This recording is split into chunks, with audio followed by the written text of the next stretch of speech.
I'll show you how it's done. Shazam!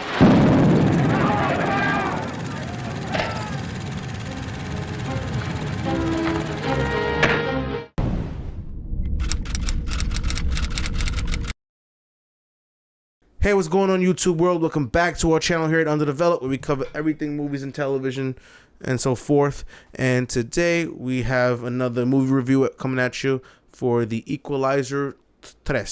Maybe the final one, who knows? I mean, honestly, I don't think they explicitly said this was the last one, but you know, trilogies are a thing, but franchises are a thing too. And the way this ended, I mean, I don't think this is the final one. You know what I mean? Like, I could see them making more, you know. Yeah. Especially if this one does good. I do like the cultural aspect that is very unique, and they use Italian actors. Like, the most of the cast is Italian actors, as we've seen. And that's I just think that's like really, I think that's really cool. You know what I mean? Like just because like most American movies, they kind of oversight that, and you know what I mean. And the fact that they actually, you know what I mean, took the time to cast Italian actors, you know. A lot of this film is mainly Italian dialogue, pretty much. This is damn near qualified as a foreign film, you know, because like all of a sudden everyone speaks English when you go to foreign countries in American films. Everyone speaks English, everything's so normal, and no, it's like they will speak another language mostly, and and the main character have to adapt, you know.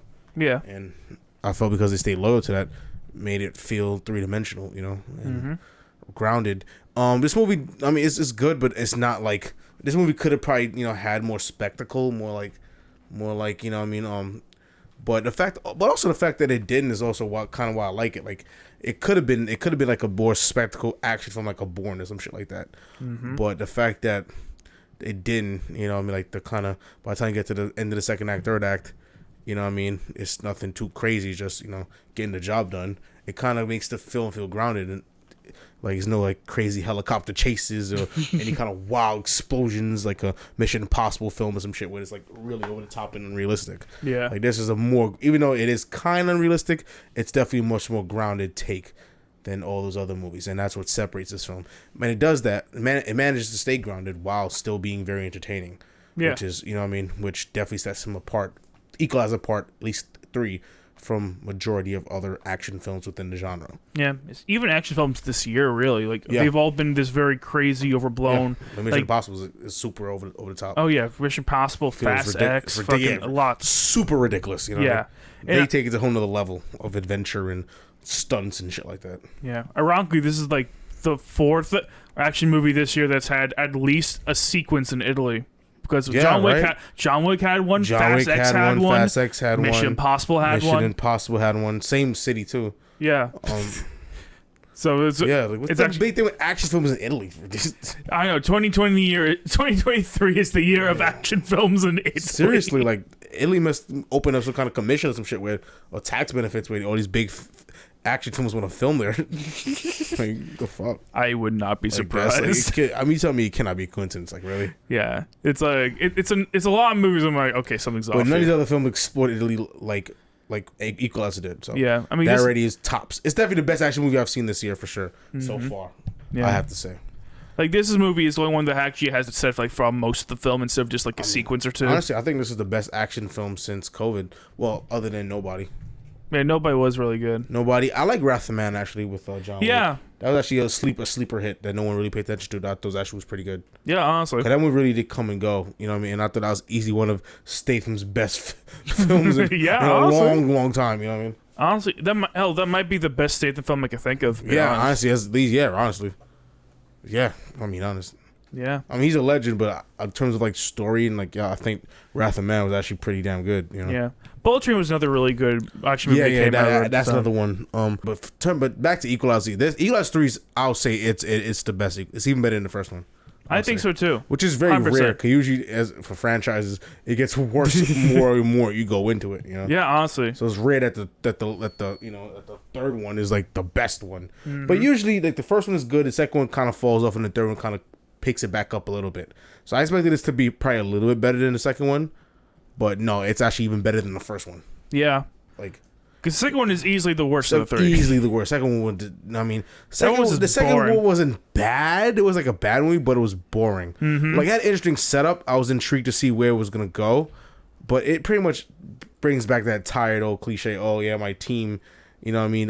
My old team is betrayed me and is actually secretly criminals and tied up to something that fucked me over years ago, and now I have to get revenge on these guys. Literally, there's a scene where he's like pretty much taking out the mob in the main antagonist's mansion, and there's literally a shot where he has a gun.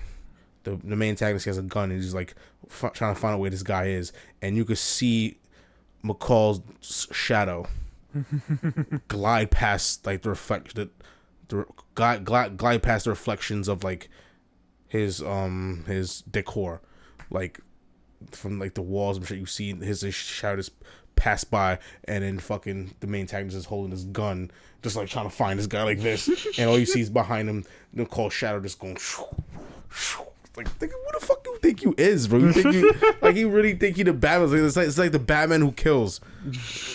Honestly, I'm not gonna lie. I broke out. Like, I think both of us did. I broke out laughing. Yeah, I died. Like, I even think the audience chuckled a little bit too. Yeah, like especially when it's that one shot where like you see like there's very clearly nothing behind the bad guy, but then like the cameras are like pans past this chair or something, and then when it's done panning, you just suddenly see Denzel behind him. Literally, right before it's something out of a horror movie. right before he killed dude, you know what I mean? Like fucking, he just literally pans and you just see him, boom.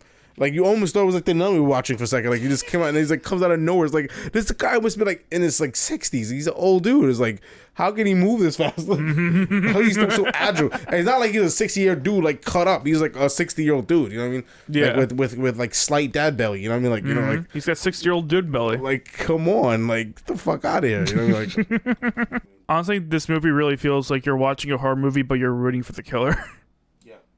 Because they're all fair enough, the killer's killing other killers. Yeah, because they're all fucking so shitty. It's like, yes, we want to see them die. Yep. We want to see that truck just fucking smack that dude right into the wall. Yeah, shit. Not a smack him. He kept running over him and crushed him. Yeah. That was awesome. Crazy ass shit. Yeah, man, this movie was a fun time. I mean, my score for this, I'll say, is 85. Straight up. Nothing wrong with this movie. This movie's pretty damn good. I'll say this is like the best one. Yeah. Equalizer 1 for me gets like a high 70s, low 80s. I'll say like maybe like I'll say the first one gets like an 80 for me. The sequel gets like a 55 for me. Yeah. Honestly, it's a big drop for me, bro. Yeah, the second one just really sucks. Yeah, the second one is really not that good. 50. Yeah, so that second one's getting like a 55, bro. Maybe 58 on a good day, but 55, man. And this one gets 85. This one actually is good. Yeah. This one's solid. It felt like a true sequel to the first one. Yeah, definitely. Because the second one, they try to go like continuity story based, like about his past. It's like boring. Like, we want to see him do what he does. This in new locations, new characters, new situations. Yeah, because like what they did in the second one just makes it less unique. It just makes it like any other action franchise. Exactly. I mean, the best part of the second one was his interaction with the black kid. Yeah. What is the kid? I'm sorry, I didn't say black kid. Yeah, from the kid in the that he lived in the same building with. That was easily the best part of Equalizer 2. Yeah, because it humanizes him, and the human aspect of him is what really makes him like stand out. Yeah. Like, he just juxtaposes. And that was a big part of the first one. That's why the first one was so good. Yeah, and it's a big part of this one. Yeah. All right, guys. Catch you next video. Like and subscribe. Stay tuned for more content.